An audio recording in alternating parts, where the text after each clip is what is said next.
We're under 3 weeks away from the King Kong of Grip.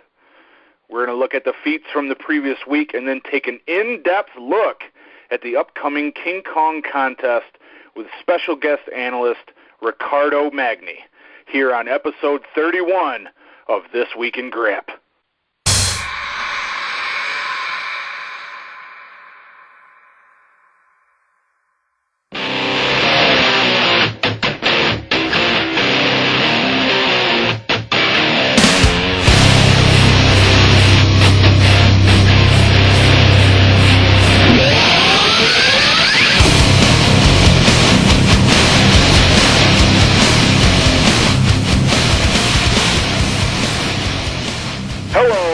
Out there in Grip World, this is Jedd Johnson. I got Alan Hynek on the phone, and we're going to be joined later on by Riccardo Magni. Want to say thank you to everybody first off. We are up to 544 posts for the hashtag This Week in Grip on Instagram. Thank you for doing that, and keep it coming.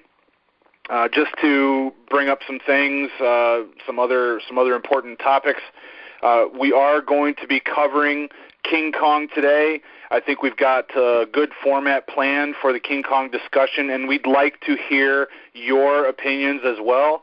So please leave a comment with your predictions and your thoughts related to the topics that we cover about King Kong. We can't wait to hear what you have to say. Also, a follow-up from last week, we want to know what your take is on the Big Frank Budalewski feat that we talked about last week, where he squeezed a can of beer so hard that the beer came out. We didn't really see much about that, and it was also at the end of the show, so I'm not sure how many people actually got to it. So make sure you go back, listen to probably the last 15, 20 minutes or so, and give us your opinion on whether you think that was legit or if it was just showmanship. That's episode 80. Also want to remind everybody to give the video a like. Last week we got about 15. I'd love to see that up over 20. That's going to help out the sport. That really actually factors into the algorithm on YouTube to present the video in front of more people. So we're getting, well over 100, sometimes 200 plus views on the video. Let's get at least 10% of the views in the number of likes, please. And remember, that's going to spread the video around. That's going to get it in front of more people, like I just said. And everybody knows the first rule of grip sport is you tell everyone about grip sport. Alan, before we get started into our normal thing, I'd like to give 2 shout-outs to one dear friend and one person who is a friend in strongman training. The first one goes out to Bud Jeffries and his family. They lost their son, Noah Jeffries, last week, only an hour after like a party or a get-together that they had where Noah was doing some very impressive bending. He was in a motorcycle accident, which ended up taking his life. And Bud Jeffries has been a friend of mine since at least going back to 2004 when I first met him at the AOBS dinner. He's been here to my house. We've bent steel. We actually shot a product together. Never had the occasion to meet Noah, but I know he was a very strong lad, very good individual, very skilled. I've seen some of the videos where he's able to shoot things like quarters out of the sky with a gun, with like a rifle or shotgun. Just unbelievable, and never have heard a single bad word about the kid, and it's just a shame that he be taken from us so soon. And my thoughts and prayers go out to Bud and his wife and everyone else that knew Noah, because, like I said, he was a great kid, only 21 years old at the time of his death. I saw that. Yeah. I saw that too. I was really sorry to hear about that. I never met either of them, but I did talk with Bud Jeffries over the phone one time on a conference call you and I had done.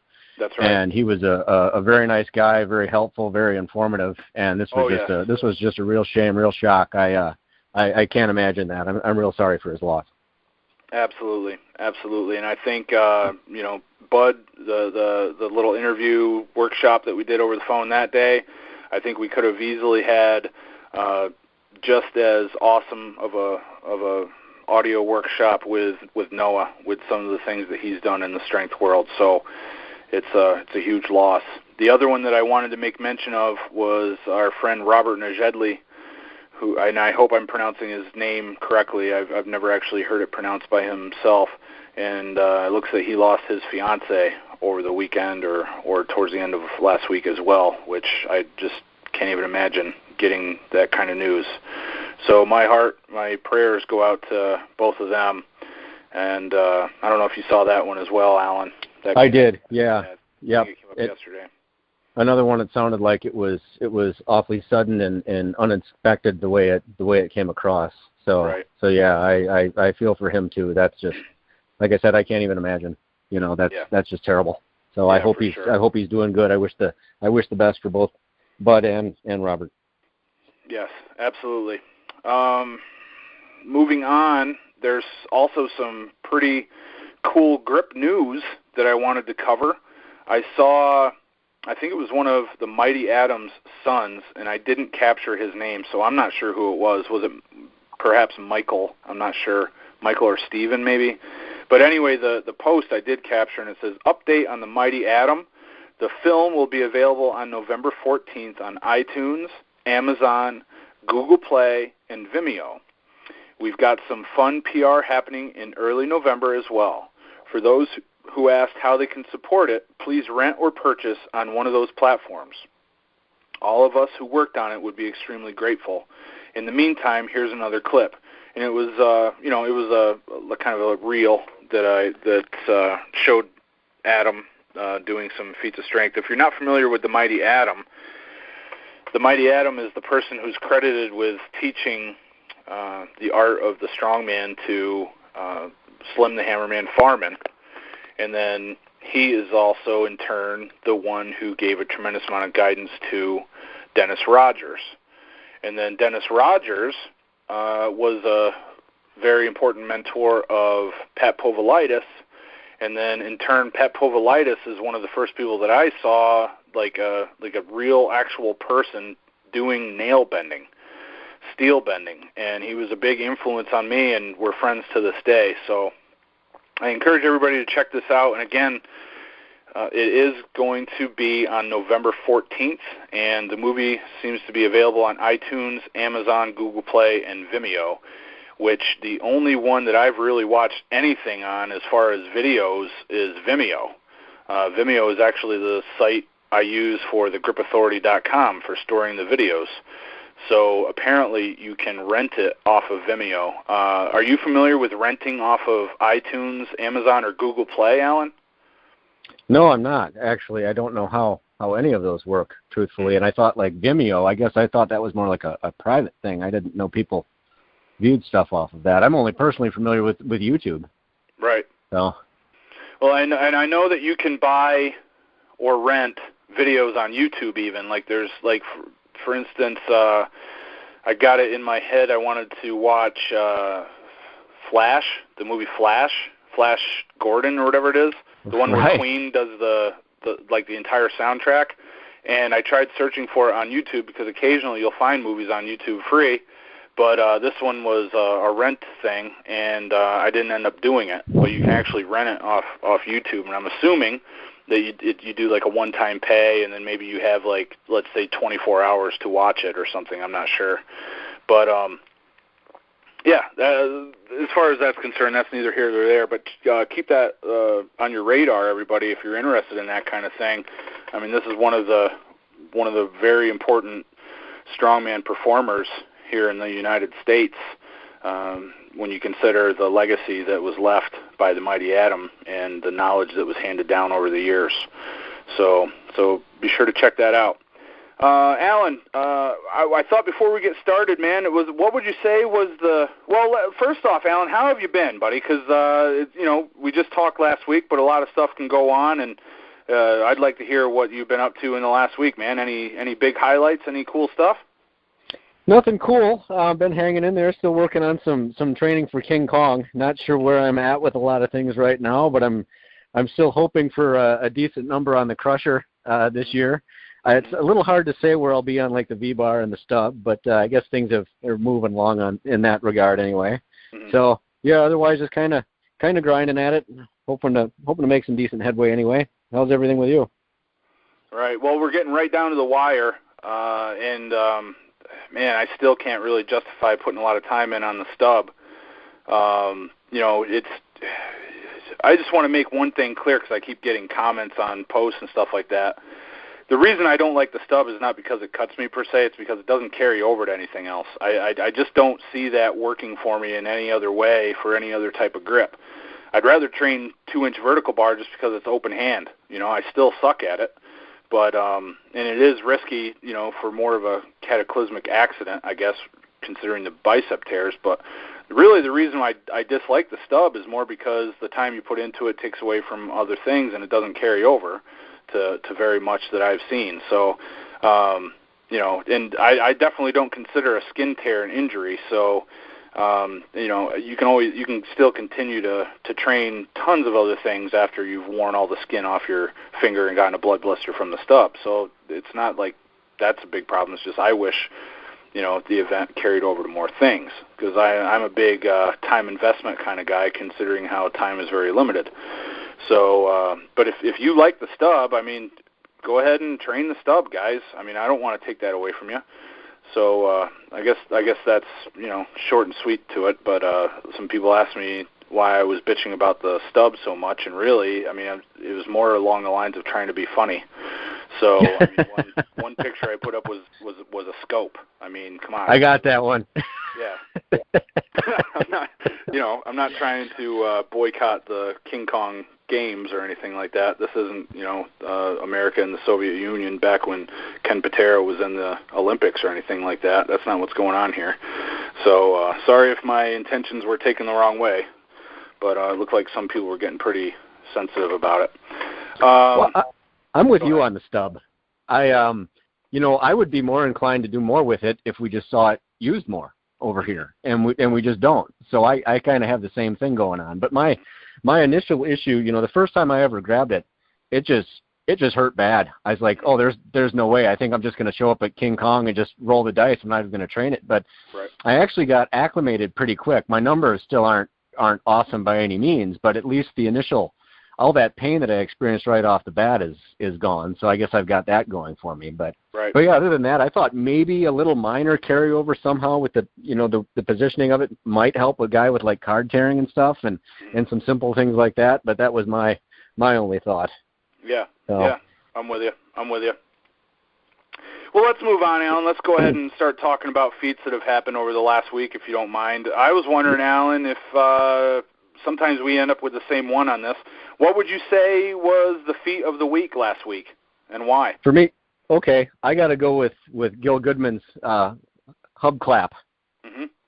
I thought that was absolutely most impressive. I've never seen anything like that done at all before.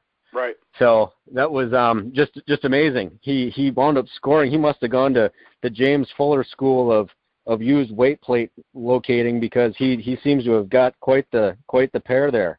Yeah. It has a lot of gripping surface and just ideal for that sort of feeding. I know Aaron Corcoran has some plates like that. I think even Chris Andrade has a plate with a similar hub on it like that, if I'm not mistaken. Well, are you talking about the one that Amber lifted, the 45 that Amber lifted? Yes. So I think that's actually James Fuller's plate, if I remember correctly. But yeah. Oh, I see. Okay. Amber did pinch that 45 by the hub. So, yeah, and I think they are the same kind of plate. But I agree. I also labeled that the feat of the week because not necessarily for the difficulty, which I'm sure it is very difficult, and I don't plan on trying it anytime soon, but the fact that no one has incorporated a clap before. I thought it would kind of open up a chapter for feats, and now the same thing can be tried with inch dumbbell clap transfer and blob clap transfer. I rank it up there with, it's kind of similar to what Cody Burns can do with a set of 35s, and maybe by now he can even do it with a set of 45s, where he picks up the plates in a pinch grip with one hand and then doesn't only release them and catch them with the other hand, but he turns them and they spin like a half revolution before he catches them. Have you seen that feat? Have we talked about that here?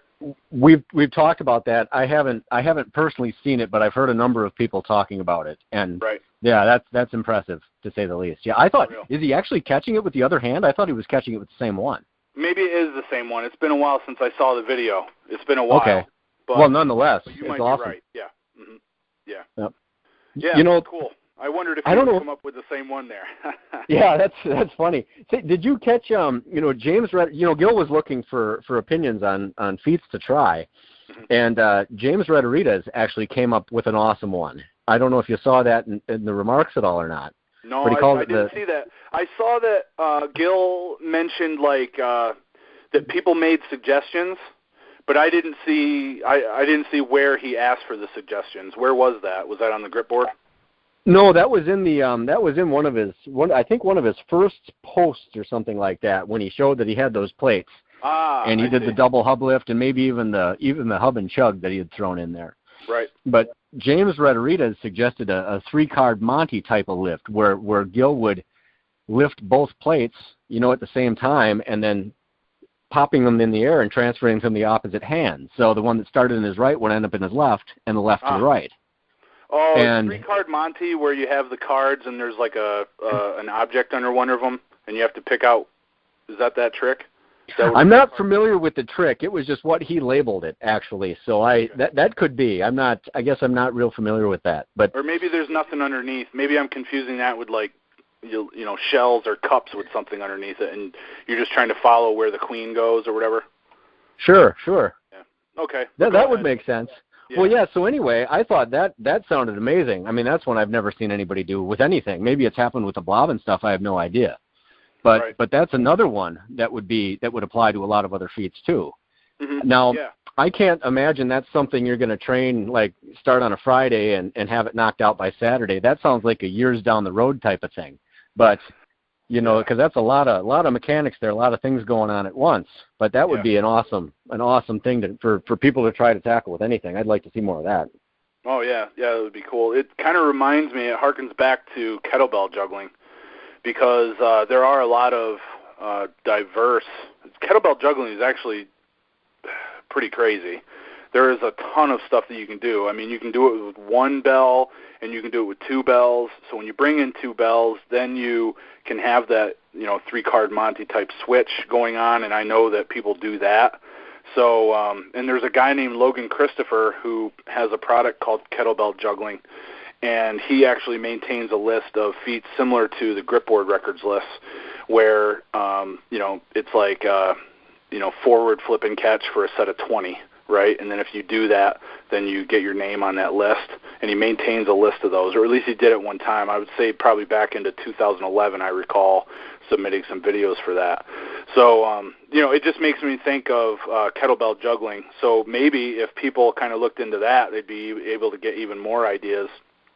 I know one thing that I've tried in the past is with a blob is going from the facelift up and then releasing it and catching it in the normal lift, which I've never been able to actually do, but I know people have done it. I know Wade Gillingham has done it.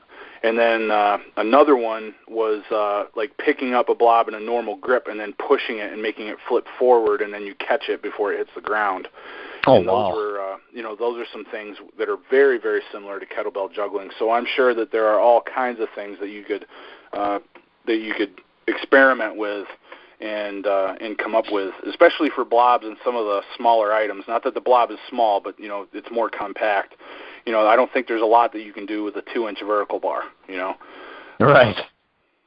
And I guess you could use the stub if you wanted to. That's pretty small if you want to end up with a hole in your hand, but that's neither here nor there. All right. So what have you been seeing, man? What are some of the, before we get into feats, I guess, Alan, what have you seen on the grip board or any certifications coming your way? I haven't seen any new certifications come out or anything, actually. I'm still waiting to hear. The MM2 was on its way to better. I haven't heard if he's seen that or where he's at with that or anything. There hasn't been anything updated on Iron Mind in the last couple of weeks as far as news goes. Right. So, and we had talked about the what was it, the WAA? There was a competition last time, but I haven't even seen results on that. Right. So I don't know where anything is, other than I thought some of the guys like I don't know if it was Uni Mahonen and some of those guys that had actually competed at that and done quite well. I might have some of those names wrong a little bit, but right. They I just hadn't seen any results, nothing posted, just very little. I don't even know where to follow some of that stuff actually. No, I don't either. If anybody knows, let us know and we'll cover it here. I mean, they're not affiliated with North American Grip Sport, but I don't care. I think that's still worthwhile to cover, important stuff. I mean, a lot of the names that we talk about all the time were there. I mean, I know Thomas Larson was there and several others, Harry Tolanen and lots of people. So if anybody knows where those results are, please get a hold of us, leave a comment on the video below, and we'll be able to check that out. Hey, I want to tell you about somebody that's on Instagram. I don't know if we've ever talked about him, Alan. Make sure that you're aware of him. Have you ever heard of Joel Dirks? Joel Dirks, was this guy not a UFC fighter once upon a time? Oh, I don't know. I'm not sure. Or is this a different guy? He's an absolute brute. He's like 300 pounds. He's a monster. No, it's not him then. It's Joel, Goeldircks. Really good grip guy. I want to say in 2015, it may have been last year, but it seems like it was a little bit longer ago. He was training with Dave Osland. You know Dave Osland, right? Professional strongman competitor? Yeah, yep. Okay. So, and they were doing some grip stuff together, and I put up some videos where we were pushing each other for combination inch dumbbell and blob lifted to a platform for 90 seconds. So, I do remember that. Yeah. He's huge. He's a huge dude. So he put up a challenge on Instagram. I want to say it was at the beginning of September, because when I saw it, I was still overseas. I was still over visiting better. And the challenge he put up was if you could lift a 60-pound hex dumbbell, like an inverted dumbbell lift, without using the letters, and all you used for assistance was chalk, he would send you a couple bottles of a specific supplement that he markets. And I lost track of that over the time that I was overseas, and I didn't hear anything about it. But I guess somebody did lift a 60. They had it on their Instagram or something like that. It was an old video, he said. He said whoever it was, he forgot the name. It was something that he had already done, so that's the guy that won the challenge. So I thought that was pretty neat that he would do that. And, again, he's very skilled in grip. Huge dude, trains hard. Make sure to give him a follow. Puts up a lot of stuff that are just about his general, like, powerlifting style training. But pretty impressive guy, so you might want to check him out. Yeah, he's a monster. I'm looking at some of his stuff right now. Yeah, nice. And he's right from Minneapolis, it looks like. Yeah. Sweet. Yeah.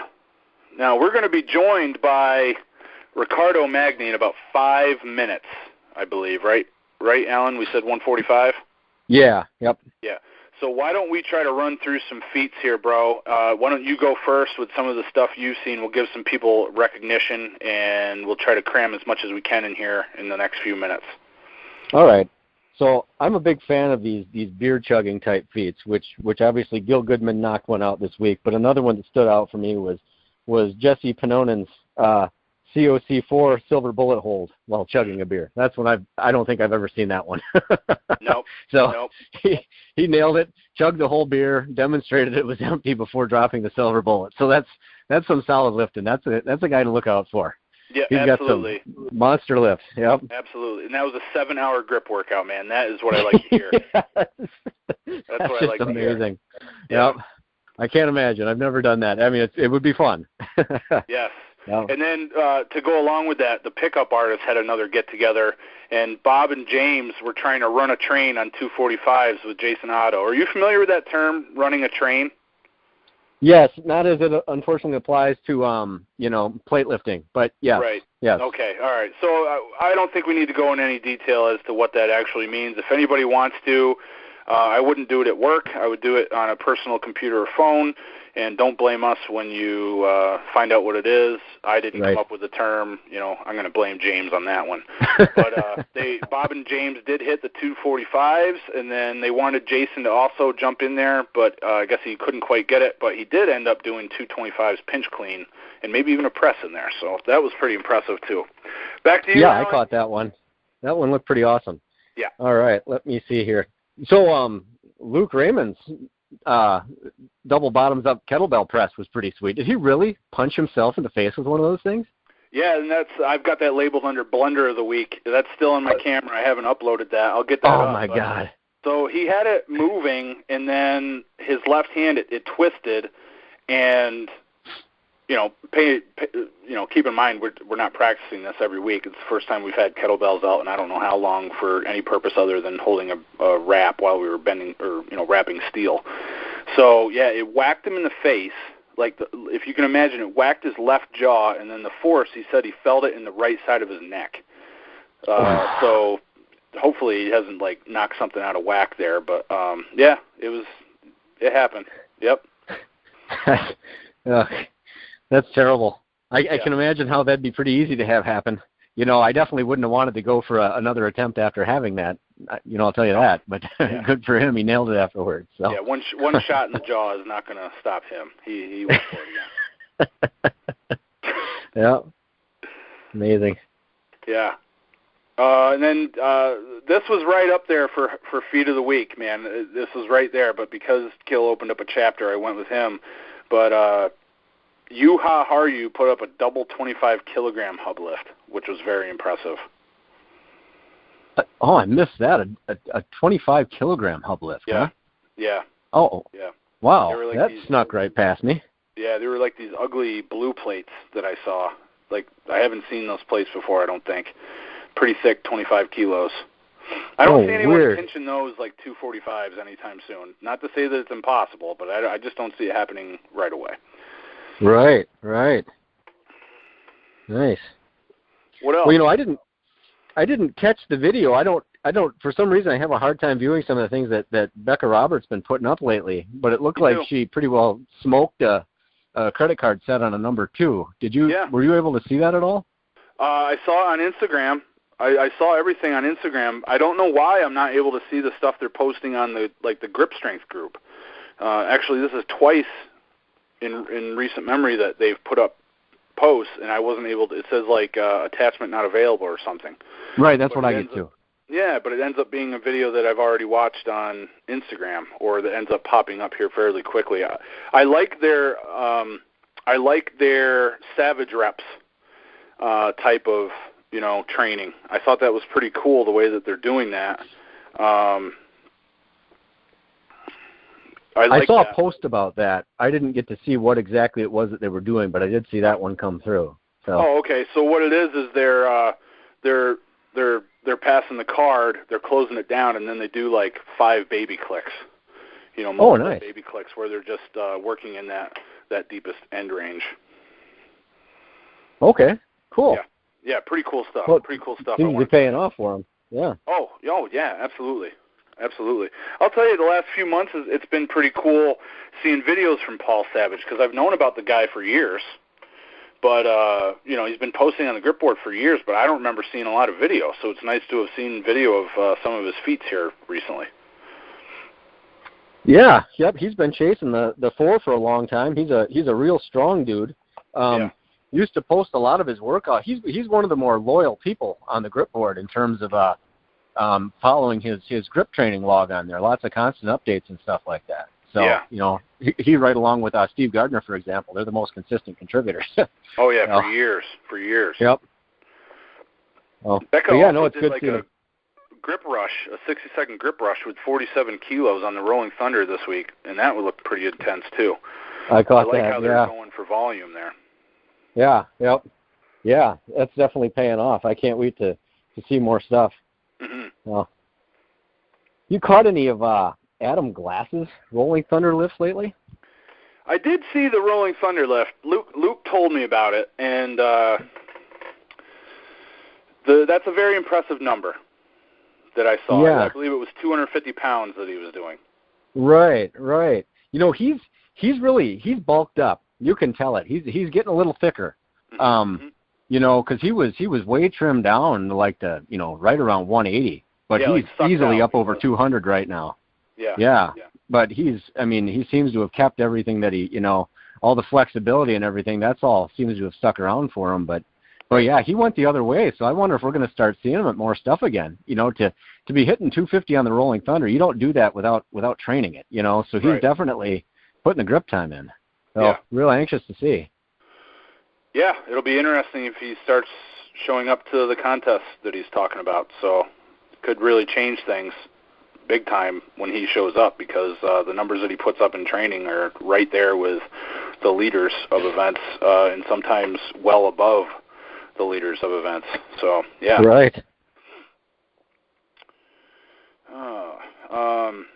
Man, you were talking about card tearing earlier, Alan. Did you see Nathaniel Day and the card tearing feat that he pulled off in the yoga pose? Yeah, he takes it to the next level. Yeah, dude, that's right up there with what Gil did with the hub. I mean, it's one thing to tear him behind your back, which I don't even know if I can do that because of flexibility. And then to throw in these other angles that are like yoga style poses, man, just crazy. Well, right, when I try things, I like to kind of be able to see what I'm doing when I'm working on it, and just taking it out of sight like that would be hard enough in my mind, to let alone be contorted in some position. So right. So he's definitely mastered the card tearing feats. There's no doubt about that. Yeah. And his steel bending work is just amazing as well. Right. Yes. What else you got? Oh, I am digging right now, looking through some of these other Instagram ones. You see, looks like Jay Smith just hit a 45-pound hub lift, which sounds like it's not something he's normally able to do. So he seems to be moving in the right direction with a lot of things. Nice solid hold, and seems to be. It looks like he's moving around pretty good, even with that leg hurting him like that. So sure, you're seeing big things out of him soon. Yep. I hadn't heard if he was going to be competing at King Kong coming up or not. Maybe I was going to sit this one out, but right. I don't know. I think he's strong enough where he could show up and do very well. Right. I don't know how close he is to the locations, the venues of King Kong, so I don't know if that'll stop him.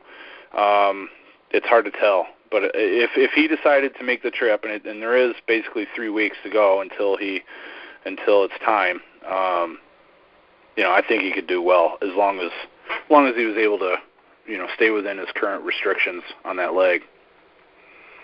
I've never torn a quad. I pray to God that I don't ever do it, but man, it sounds like it's gonna cause a lot of problems. You can see he's still not comfortable when he's doing something, and for a man his size, 45 pounds being such a slow lift for him, I'm sure once he's got both legs underneath him, he'll be cleaning that sucker, no problem. Yeah, it seems like leg injuries like that, and I know it is that way for the other body parts too, but that trauma from the surgery, that area just shuts right down on you. Yeah. It atrophies right away, just gets super duper weak.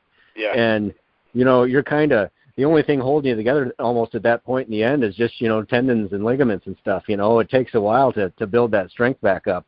Yeah, and for sure. Some of the awkward positions we find ourselves in trying to pick this up, that's gonna definitely put some demand on some of that area. If you try to kind of crank your feet into the ground to sort of maximize some leverage, you just don't have that stability when you need it. So, but he's a big dude, solid foundation. I mean, he'll be right back at it.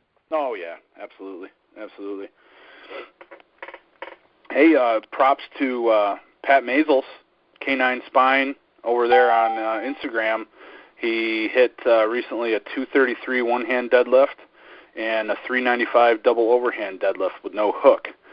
So those are some pretty impressive numbers for him. I like to see videos coming out of him. He's very spirited when it comes to grip sport, and I know that he's running a King Kong location as well, so I hope he has a good turnout down there. Yeah, sure. And with that, we are done with part 1 of episode 31 of This Week in Grip. Check out the description box below for the link to Part 2, where we cover and analyze the upcoming King Kong of Grip 2017 contest. Thank you.